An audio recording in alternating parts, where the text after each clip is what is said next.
আসসালামু আলাইকুম রহমতুল্লাহ। কেমন আছেন সবাই? আশা করি ভালো আছেন।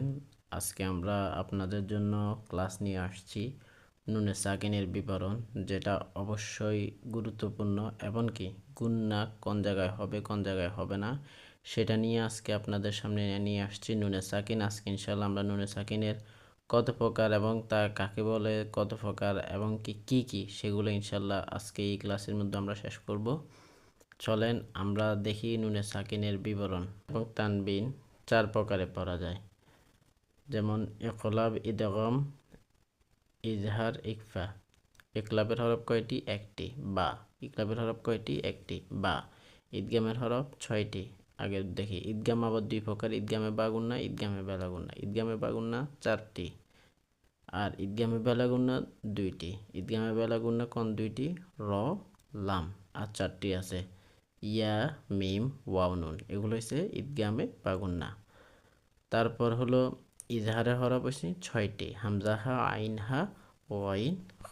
ইকফার হরফ 15টি, তাও সাও, জিমু দালো, জালো ঝা, সিনো সিনো, সদ দও, তও জ, ফাও কফ, কাপ। আমরা এখন প্রত্যেকটা প্রকারের সংজ্ঞা শিখব, ঠিক আছে? প্রথম ইকলাবের সংজ্ঞা: নুনে সাকিন এবং তানবিনের পর যদি বা আসে, নুনে সাকিন এবং তানবিনের পর যদি বা আসে, বার আগে দিয়ে কি আসে? উপরে ছোট্ট একটা মিম আসে, তাহলে ওইটা হলো ইকলাবের গুন্না। আমরা ইকলাবের গুন্না শিখতে জানবো কিভাবে? তাহলে নুনে সাকিন এবং তানবিনের পর কি থাকতে হবে? ইকলাবের হরফ বা থাকতে হবে, ঠিক আছে? এর উপরে হচ্ছে ছোট মিম। আমরা এখন চিন্তা করব নুনে সাকিন এবং তানবিনের মাঝখানে যদি ছোট মিমটা থাকে তাহলে এটা নির্দ্বিধায় ইকলাবের গুন্না। আমরা এখানে কিছু উদাহরণ দেখি। যখন মিম বা দি, তখন ওই নুনের উচ্চারণটা মিম হয়ে আসবে। মিম বা দি, মিম বা সিন, সামি বাসির। তারপর ঈদগামে বা গুন্না হরফ। ঈদগামে বা গুন্নার ক্ষেত্রে হলো তা নুনে সাকিন বা তানবিনের বামে যদি ঈদগামে বা গুন্নার চারটি হরফ, কি কি বললাম? ইয়া, মিম, ওয়াও, নুন। এই চারটি হরফ আসে, তাহলে সেটা হলো ঈদগামে বা গুন্না, মানে গুন্না করতে হবে। দেখেন মিমে সেকেন্ড ক জবর ওয়াই জজম কও, মিম দুই পেশ, মিমে তাজিদ মোম, মিম পেশ। এ তানবিনের পর আবার মিম আসছে, ঠিক আছে? এটা বলে ওয়াজিব গুণ্য হয়, ওয়াজিব গুণ্য হয়, ঠিক আছে? ঈদগামে বা গুণ্য, এটা ঈদগামে বা গুণ্য। আমরা নাইলে পরেরটা দেখি, যেমন ক জবর ওয়াই জজম কও, মিম পেশ, মিম দুই পেশ মানে দুই পেশ, ইয়াই তাজদিদ, ঠিক আছে? এই মুই, এটা একটা গুন্না, ঈদগামে বা গুন্না এটা। কওমুম মুসরিফুন, কওমুন ইয়ালামুন, মিম মালিন সুলতানান নাসীরা, ঠিক আছে?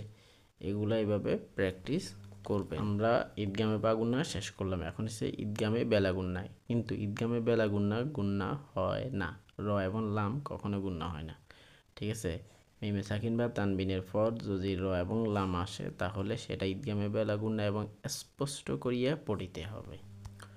আরেকটা হলো ইজারের গুন্না।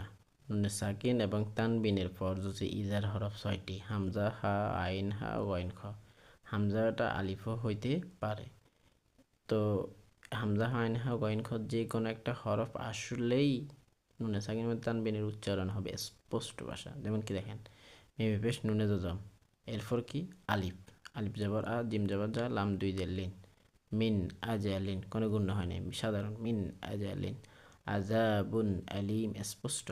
লিমান হুয়া, কুল্লান হাদাইনা, মিন হাক্কি, আলাইক আলাইমুন, আলিমুন হাকিম, ঠিক আছে? আজাবুন আজিম। এইভাবে আপনারা বারবার প্র্যাকটিস করবেন।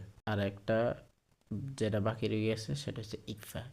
ইকফার ভিতরে নাকের ভিতর লুকাইয়া পড়তে হবে। নুনে সাকিন এবং তানবিনের পর যদি ইকফার হরফ আসিলে, ইকফার হরফ কয়টি? 15টি। তাও সাও, জিমু দালো, ঝালো ঝা, সিনো সিনো, সদ দদ, ত জ, ফাও কফ, কাপ। এই 15টার কোনো একটা আসলেই নুনে সাকিনের বা তানবিনের পর তাহলে গুন্না করিয়া পড়িতে হইবে। যেমন কৌম, কৌম্যাং তেজেহেলুন, কৌ মিম দুই জবর, এরপর কি আসছে? তা আসছে, ঠিক আছে। আলিফে জায়দার পর তা আসছে। কওমেন তাজহালুন মিন সামারা, ঠিক আছে। এরকম উদাহরণ সবগুলা আপনারা পড়বেন।